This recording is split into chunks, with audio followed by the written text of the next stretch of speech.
The Dominion had conquered 17 star systems without breaking stride.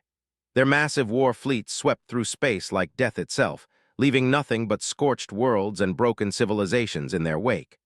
The galaxy trembled when their scout ships appeared on the horizon, knowing that resistance meant extinction. Admiral stood on the command bridge of the flagship Doom's Herald, his four arms crossed behind his back as he gazed out at the latest target.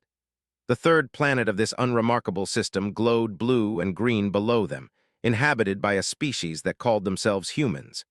Intelligence reports indicated they were relatively young, having only achieved faster-than-light travel within the last few centuries. Their technology was primitive, their military forces scattered across hundreds of small nation-states. "Status report," commanded, his voice echoing through the vast bridge where hundreds of officers worked at their stations. 2,000 ships in position, Admiral," replied Commander L, her tentacles dancing across the holographic displays.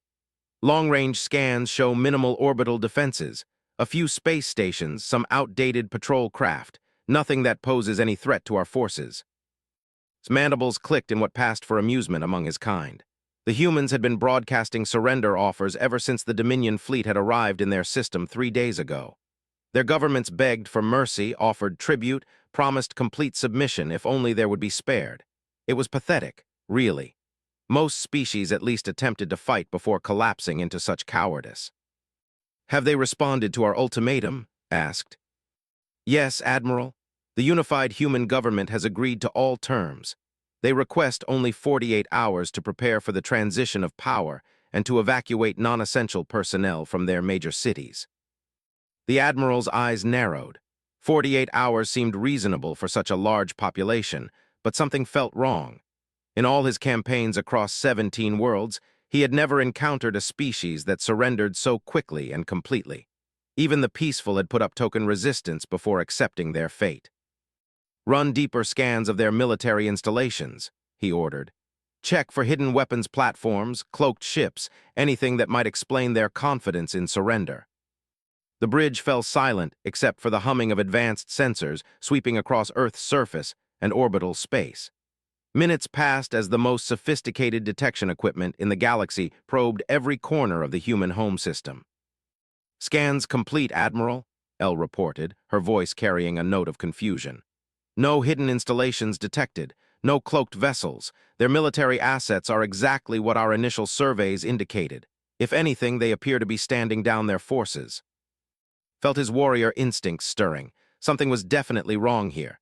In his experience, prey animals showed their true nature when cornered. They either fought with desperate fury or cowered in complete terror. These humans were doing neither. They were calm, organized, almost businesslike in their surrender. "Admiral," called out navigation officer from across the bridge. "We're receiving a priority transmission from the human government. They're requesting permission to send a diplomatic vessel to finalize the terms of surrender." "A diplomatic vessel?" His voice carried dangerous undertones. "What kind of ship?" The navigation officer's skin changed color, a sign of nervousness among his species. "Sir, they're calling it a Dreadnought, but our scans indicate it's unarmed. No weapons signatures at all. They claim it's purely ceremonial, meant to demonstrate their commitment to peaceful transition." The bridge erupted in confused chatter. A dreadnought was a term used throughout the galaxy to describe the most powerful class of warship any species could build. The Sown dreadnoughts were planet killers, massive vessels bristling with weapons capable of cracking continents. The idea of an unarmed dreadnought was incomprehensible. "Show me," commanded. The main display activated, showing a human ship rising from Earth's atmosphere. His breath caught in his throat. The vessel was enormous, easily 3 times the size of his flagship. Its hull was a dark gunmetal gray, covered in strange angular sections that seemed to shift and move as they watched. But most unsettling of all, it appeared to be completely featureless. No visible weapon ports, no missile tubes, no energy projectors. "Confirm weapon status," ordered, his voice tight with suspicion. "Confirmed, sir. No energy signatures consistent with any known weapon systems. No missile bays, no rail guns, no plasma cannons. It's just big." The human dreadnought continued its approach, moving with surprising grace for such a massive vessel. As it drew closer, more details became visible. The hull seemed to be made of some kind of adaptive material that constantly shifted and flowed. Strange symbols covered its surface, glowing faintly with an inner light that hurt to look at directly. Incoming transmission from the human vessel, communications officer announced. Put it through. The display flickered and showed the interior of what appeared to be the human ship's bridge. A single figure sat in a command chair at the center of a circular room. The human was tall and lean, with graying hair and eyes that seemed far older than his apparent age. He wore a simple black uniform with no visible rank insignia. "Greetings, Admiral," the human said, his voice calm and measured. "I am captain of the UES Nemesis. I come as a representative of the United Earth government to formalize our surrender and discuss the terms of transition." Studied the human carefully. There was something unsettling about the way he held himself, a stillness that reminded the Admiral of apex predators he had encountered on his. "State your intentions, human. Why do you approach in a warship if you truly seek surrender?" Smiled and felt his spine chill. "I assure you, Admiral, the Nemesis carries no weapons. We come in peace, seeking only to ensure a smooth transition of power. However, there are certain formalities that must be observed according to human custom." "What formalities?" "A demonstration, if you will, to show our people that we have indeed been conquered by a superior force. It would help prevent any unfortunate incidents of resistance that might arise from misplaced hope." Considered this. The explanation seemed reasonable, but his instincts were screaming warnings. "Very well. You may approach to within 10,000 kilometers of our flagship. Any closer and you will be destroyed." "Understood, Admiral. We will comply with your instructions." The transmission ended and turned to his tactical officer. "Ready all weapons. Target that ship the moment it comes within range." "Sir," El interjected, "our scans still show no weapons aboard the human vessel. It poses no threat." "No conventional weapons," corrected. "But I have learned to trust my instincts over scanner reports. There is something about these humans that doesn't add up." The human Dreadnought continued its approach, maintaining its leisurely pace. As it drew closer, more of the Dominion fleet began to take notice. Conversations died away as hundreds of alien officers stared at the massive, mysterious vessel making its way toward their flagship. "Distance demanded. 15,000 kilometers and closing," the navigation officer reported, "maintaining current course and speed." "All ships battle stations," commanded. Throughout the fleet, alarms began to sound as 2,000 warships prepared for combat. Weapon systems powered up, shields activated, and targeting computers locked onto the approaching human vessel. 10,000 kilometers, the navigator announced. "Fire a warning shot," ordered. A beam of coherent energy lanced out from the flagship's main gun, passing just in front of the human Dreadnought's bow. The shot was precise, calculated to demonstrate the Dominion's firepower without actually damaging the vessel. The human ship didn't even slow down. "Admiral," communications officer called out urgently. "The humans are broadcasting on all frequencies. You need to hear this." "Put it through." Captain's voice filled the bridge, but now there was something different in his tone. The politeness was gone, replaced by something cold and implacable. "Admiral, you have fired upon a vessel operating under a flag of truce. This action constitutes a violation of interstellar law and an act of aggression against the human species." Felt his blood turn to ice. "What are you saying, human?" "I am saying, Admiral, that your act of aggression has voided our surrender.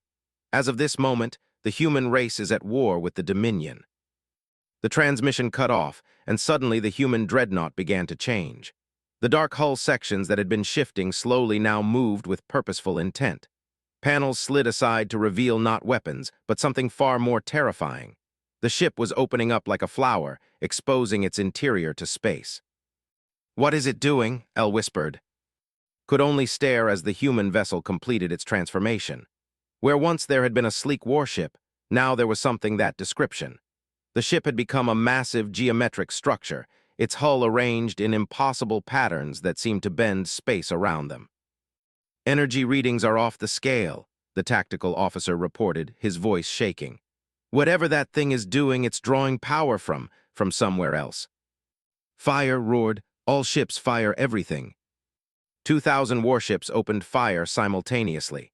Energy beams, plasma bolts, missile swarms, and kinetic projectiles filled the space between the Dominion fleet and the human Dreadnought. The combined firepower was enough to sterilize a continent, focused on a single target. The weapons struck the human ship and simply vanished. Not deflected, not absorbed, but completely erased from existence as if they had never been fired at all. Impossible, breathed. The human Dreadnought began to move again, not through normal propulsion, but by somehow folding the space around it. It covered the remaining distance to the Dominion fleet in seconds, coming to rest directly in the center of their formation. "Sir," the communications officer called out, his voice barely controlled. "We're receiving another transmission from the human vessel." "Put it through." Captain appeared on the screen again, but now he was standing in what looked like a vast cathedral of metal and light. Behind him, could see impossible geometries and structures that hurt to perceive directly. "Admiral," said, his voice echoing as if it came from very far away. "You came to our world believing you knew what humans were. You thought us weak, primitive, easily conquered. You were wrong." "What are you?" demanded. Smiled, and his eyes seemed to reflect depths that stretched into infinity. "We are the species that looked into the abyss between the stars and decided it wasn't dark enough. We are the children of a world that tried to kill us every day for millions of years, until we became harder than the stones and more patient than the tide. We are what remains when everything else is stripped away." The Admiral felt something he had never experienced before in battle, true primal fear.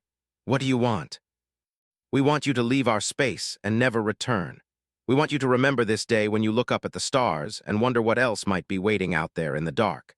Most importantly, we want you to understand that there are worse things in this galaxy than the Dominion." "And if we refuse?" Smile widened and saw that his teeth were too sharp, too many, arranged in patterns that belonged in nightmares. "Then you will learn why humans are the only species in this galaxy that actively seeks out the things that live in the spaces between dimensions. You will discover what we learned when we found creatures that feed on fear itself, and what we did to make them afraid of us instead." The transmission ended, and Admiral found himself staring at a ship that had become something beyond comprehension. Around him, his officers sat in stunned silence, their instruments detecting energy patterns that shouldn't exist and reading gravitational anomalies that the laws of physics. "Admiral," whispered Commander L., "what are your orders?" Looked at the human Dreadnought hanging impossibly in the center of his fleet, its presence seeming to bend reality around it like a stone dropped in still water. For the first time in his career, he understood that there were some fights that couldn't be won through force of arms. "Signal the fleet," he said quietly. "We're withdrawing from this system." "Sir." "Do it now." As the Dominion fleet began its hasty retreat, caught one last glimpse of Earth through his viewport. The blue and green world looked so peaceful, so harmless. But now he knew the truth. Humanity had surrendered not out of weakness, but out of mercy. They had given the Dominion a chance to leave peacefully. It was a chance had no intention of wasting. 3 months had passed since the Dominion's retreat from Earth, but Admiral still woke screaming from dreams filled with impossible geometries and teeth that belonged in nightmares. The official report he had filed with High Command spoke of technical malfunctions and strategic withdrawal, but the truth was far more disturbing. He had encountered something that challenged everything he thought he knew about the universe. The Dominion Council had not been pleased with his retreat. 17 worlds had fallen before the might of their fleet, and the idea that a single human ship could turn them away was incomprehensible to species that had built their empire on fear and overwhelming force. Had been relieved of his command and assigned to a research station on the Outer Rim, officially to study the tactical data from the encounter, but really as punishment for his perceived failure. Now he sat in his cramped quarters aboard station, surrounded by holographic displays showing frame-by-frame analysis of the human Dreadnought. Every time he looked at the recordings, he noticed new details that made his skin crawl. The way space seemed to bend around the ship, the manner in which their weapons simply ceased to exist when they struck its hull. Most disturbing of all, the brief glimpses of the ship's interior that showed architecture that shouldn't be possible in three-dimensional space. A chime at his door interrupted his brooding. "Enter," he called out. The door slid open to reveal Dr. Ash, the station's chief. The elderly shuffled into the room, her multiple eyes blinking in sequence as she studied the holographic displays with scientific curiosity. Still obsessing over the humans, Admiral? She asked, settling her bulk into one of the specially designed chairs. Trying to understand them, corrected. The Council thinks I retreated from a single ship, but what I encountered wasn't just a ship. It was something else entirely. Dr. Ash's tentacles waved in what her species used to indicate thoughtful consideration. I've been reviewing the sensor data you provided. The energy signatures are unlike anything in our databases. Whatever technology the humans used, it operates on principles we don't understand. It's not just the technology, said, manipulating the hologram to show the moment when Captain appeared on screen. Look at his eyes, really look at them. The scientist leaned forward, her multiple pupils dilating as she focused on the human's face. After several moments, she recoiled as if she had been struck. By the void, she whispered. There's something looking back. Exactly, that wasn't just a human speaking to us. There was something else there, something that was using him as a conduit. Dr. Ash was quiet for several minutes, her tentacles moving in the complex patterns her species used for deep thinking. Finally, she spoke. Admiral, I need to show you something, but first I want your word that what I'm about to share doesn't leave this room. Nodded, grateful for any insight that might help him understand what had happened. The scientist activated her portable datapad and projected a new set of holographic displays. These showed star charts dating back thousands of years, ancient texts written in languages didn't recognize, and archaeological reports from dozens of different worlds. 3 years ago, we discovered something on Prime, Dr. Ash began. Ruins that predate any known civilization in this galaxy. The structures were partially phased out of normal spacetime, making them nearly impossible to study. But we managed to translate some of the inscriptions. She highlighted a section of text that had been painstakingly reconstructed from damaged stone tablets. This particular passage has puzzled for years.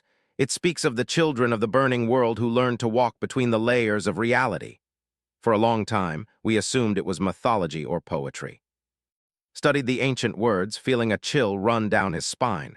You think it refers to humans. The description matches what we observed, a species that developed on a hostile world, mastering technologies that allow them to manipulate spacetime itself. But there's more. She activated another display, this one showing a detailed analysis of the energy signatures from the human Dreadnought. These readings are identical to residual energy traces we've found at 17 different archaeological sites across the galaxy. The Admiral's blood turned cold. 17 sites. Yes, all of them showing evidence of massive technological civilizations that simply vanished without a trace. No signs of warfare, no evidence of natural disasters. They just stopped existing. And at every site, we found the same energy signatures that your sensors detected around the human ship. Stood up abruptly, his mind racing.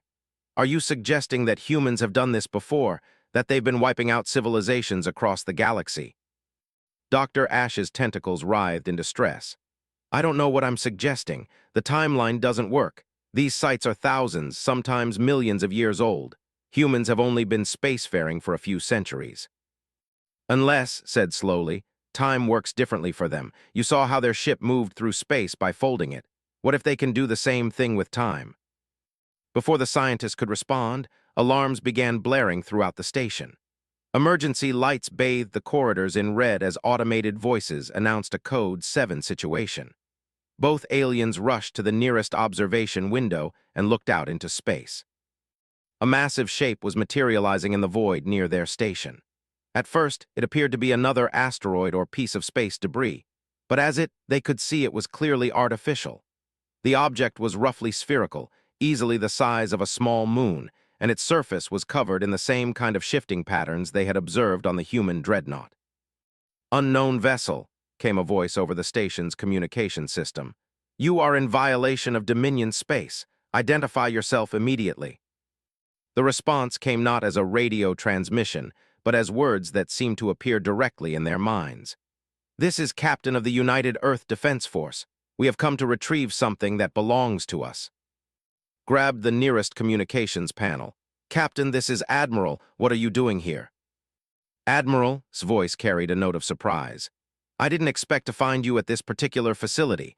Are you aware of what your people have been studying here?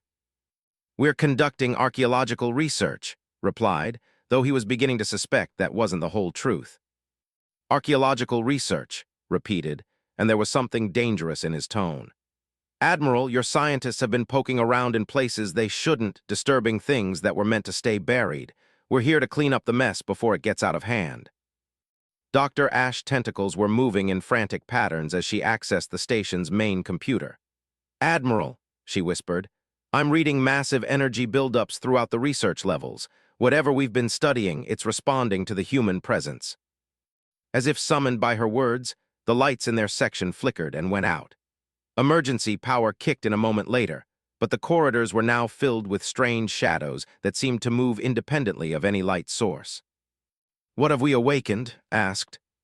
His voice came through the speakers, but now it carried harmonics that hurt to hear. Your people found one of our old storage sites, Admiral. A place where we kept things that we couldn't destroy but couldn't allow to run free. Your archaeologists have been prodding at containment systems that have been in place for thousands of years. The station shuddered as something large moved through its lower levels. Through the observation window, they could see human ships materializing around the massive sphere. These weren't like the Dreadnought they had encountered before. These vessels were smaller, more organic in appearance, and they seemed to phase in and out of visible light as if they existed partially in some other dimension. Admiral, Dr. Ash said urgently, I'm receiving reports from the research levels. The artifacts we've been studying are beginning to activate. The containment fields are failing. Evacuate the station, ordered, but even as he spoke, he knew it was too late. Whatever they had been studying was already loose. The first screams began echoing through the station's corridors. Emergency teams dispatched to investigate reported creatures that couldn't be properly described, things that existed in the spaces between thoughts and fed on the concept of fear itself. The station's security forces opened fire on targets that weren't entirely there, their weapons passing harmlessly through shadows that nevertheless tore their victims apart.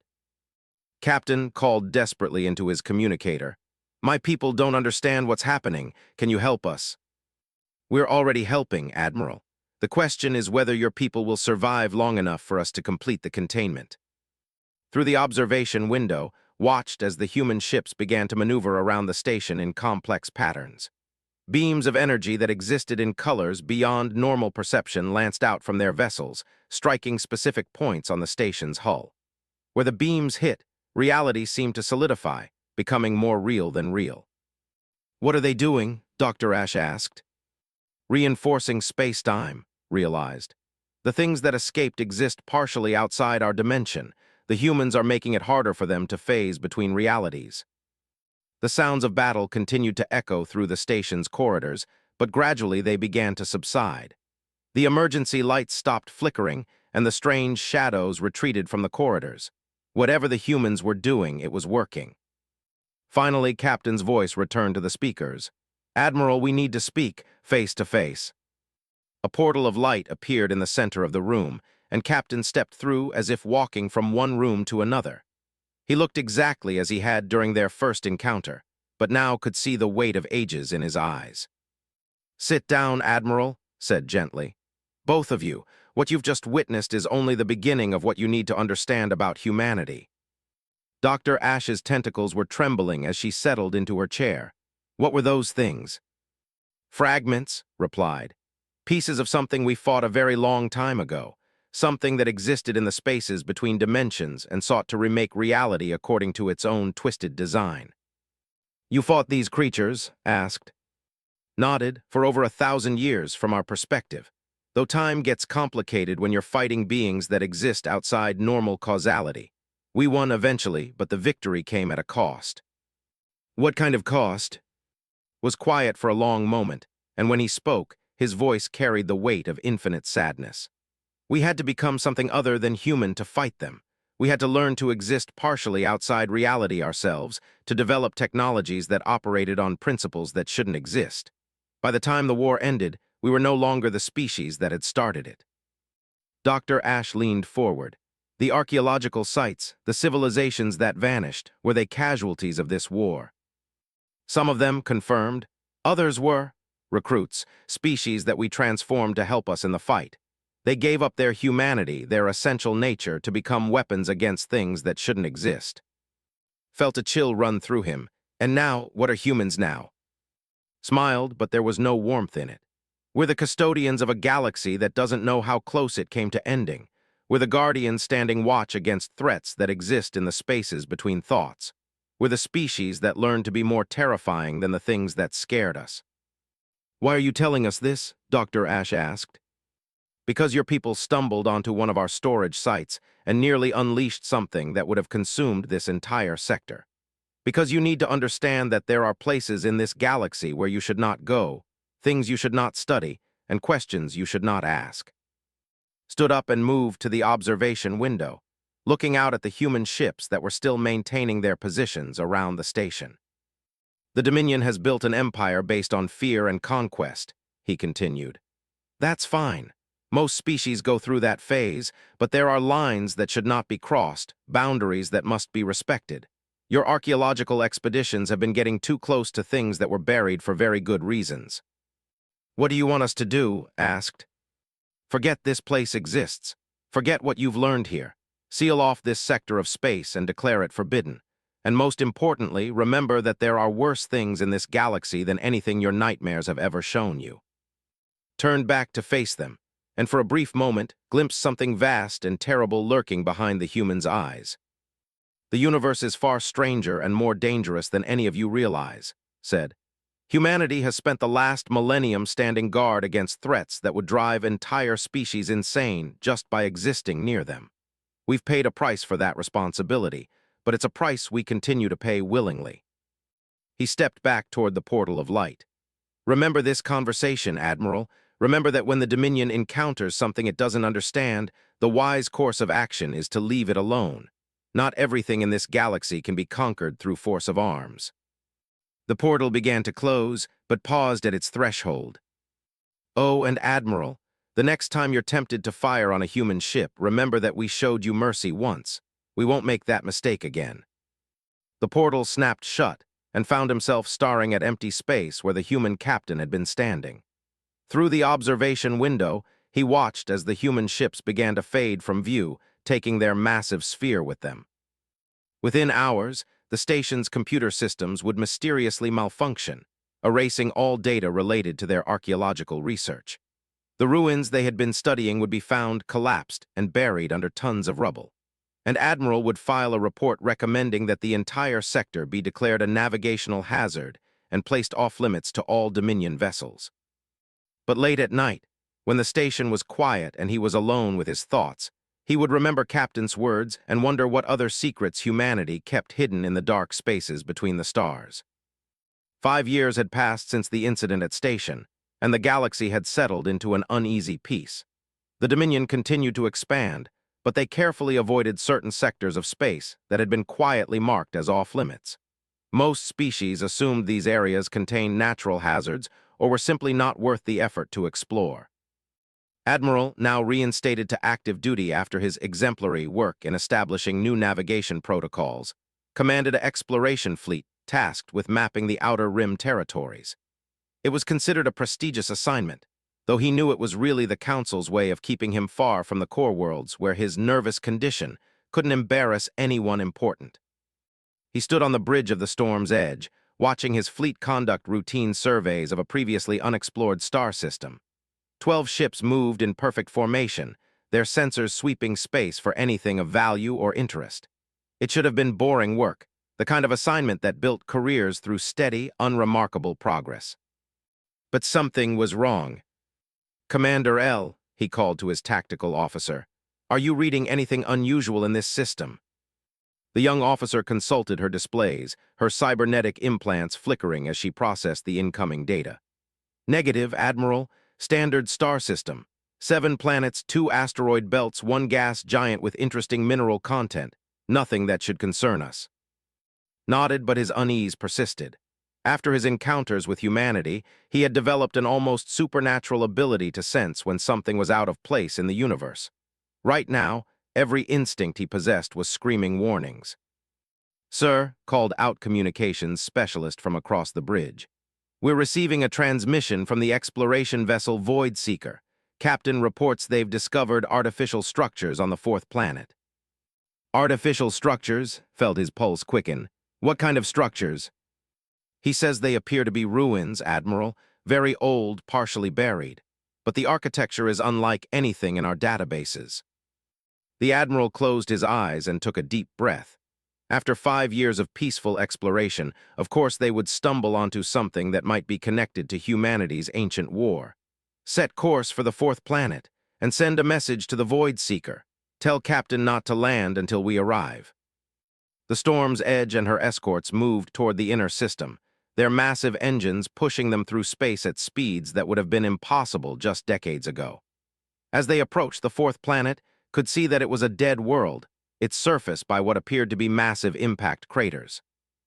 Admiral, reported Navigation Officer, long-range scans confirm the presence of artificial structures. They're concentrated in what appears to have been a major population center before. Whatever happened here. Through the main viewer, could see the Void Seeker in orbit above the planet. The exploration ship was smaller than his flagship, designed for speed and sensor capability rather than combat. Her crew specialized in archaeological investigation and first contact protocols. Incoming transmission from Captain, announced. Put him through. The main display activated to show the bridge of the Void Seeker. Captain was a veteran explorer, a grizzled Ani whose species was known for their methodical approach to investigation. But now he looked shaken, his normally steady demeanor replaced by obvious concern. Admiral began, I'm glad you're here. We've been conducting orbital surveys of the ruins, and what we found is disturbing. Elaborate. The city below appears to have been destroyed in a single event approximately 3,000 years ago, but it wasn't destroyed by any kind of weapon we understand. The entire population seems to have simply vanished. No bodies, no signs of evacuation, no defensive preparations. They were just gone. Felt the familiar chill that accompanied any reminder of humanity's hidden history. What else? Sir, we've detected energy signatures in the deepest parts of the ruins. Very faint, but consistent with active technology. Something down there is still functioning after 3. The Admiral studied the orbital scans on his tactical display. The ruins covered hundreds of square kilometers, with massive structures that appeared to be built in impossible configurations.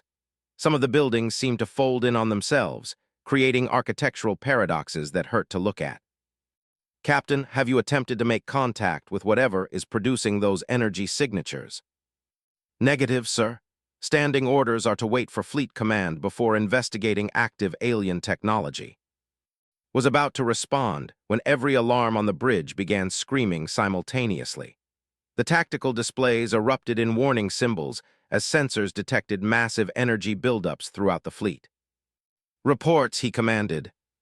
Sir, Commander L called out, her voice tight with professional control, we're detecting multiple contact signatures appearing throughout the system.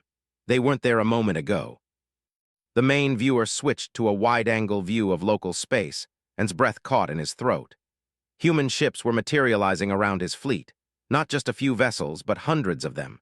They appeared in perfect formation, surrounding the Dominion force in a sphere that stretched for millions of kilometers. These weren't the organic, flowing ships he had seen at station. These vessels looked like they had been carved from dark crystal, their surfaces reflecting light in patterns that seemed to bend space around them.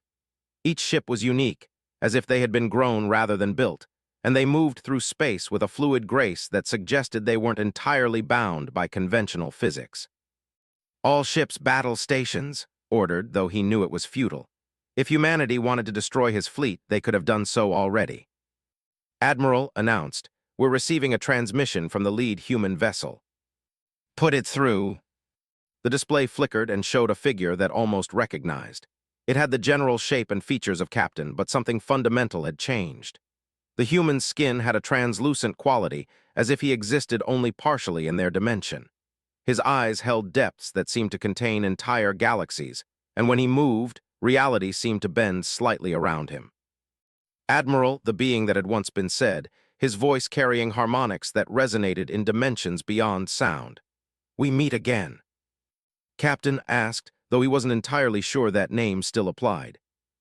In a sense, I am what became when he chose to take the next step in our evolution. You may call me the Sentinel. What do you want with us? The Sentinel's expression remained perfectly calm, but could sense vast intelligence working behind those impossible eyes. Your people have discovered another of our old battlefields, Admiral. A world where we fought something that should have been left undisturbed. We're just conducting archaeological surveys, protested. We haven't touched anything. Not yet, but you're planning to investigate the active energy signatures your sensors have detected. That would be inadvisable. Commander leaned forward in her station. Sir, what's down there? The sentinel turned his attention to the tactical officer, and she immediately recoiled as if she had been struck. Something that fed on the concept of existence itself, he said simply. An entity that sought to unravel the fundamental forces that hold reality together. We stopped it, but we couldn't destroy it completely. So you imprisoned it. Dr. Ash had said something similar at the research station. In a manner of speaking, we created a containment system that exists in folded space-time, isolated from the normal flow of causality. The ruins you see are the physical anchor points for that prison. Studied the orbital scans again, and now the impossible architecture made sense.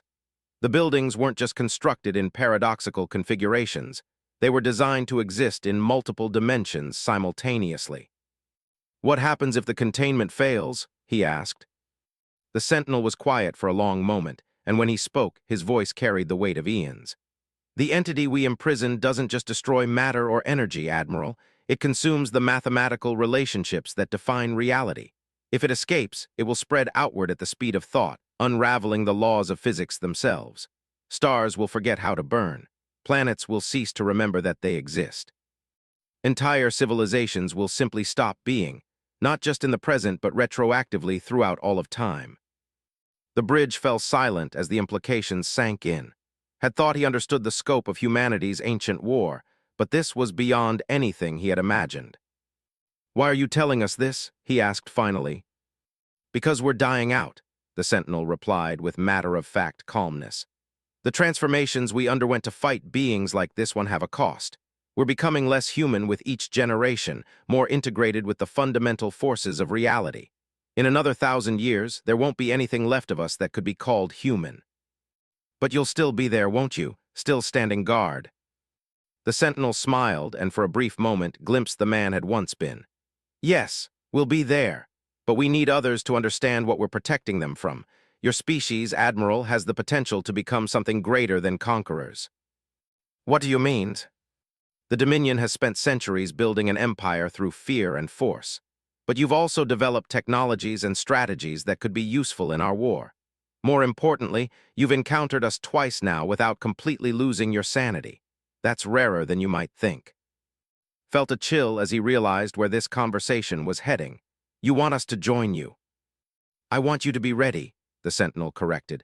There are other entities like the one imprisoned below, fragments of the enemy we thought we had destroyed.